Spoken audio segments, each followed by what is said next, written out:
utilise de capsules témoins. Grâce à elle, des scientifiques comme Jim White peuvent étudier l'histoire de la glace.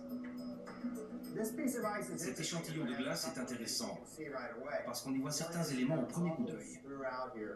Par exemple, ces bulles ici. Ce sont de petites concentrations d'air.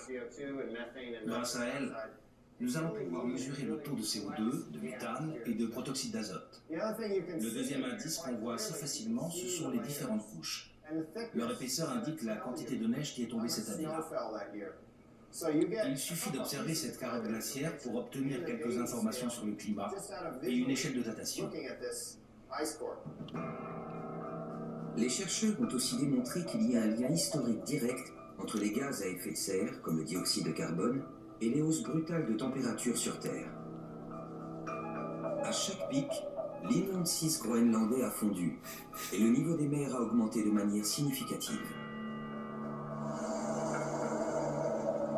L'échantillon révèle un moment marquant de l'histoire du Groenland. Il y a environ 125 000 ans, les températures ont augmenté de 4 degrés.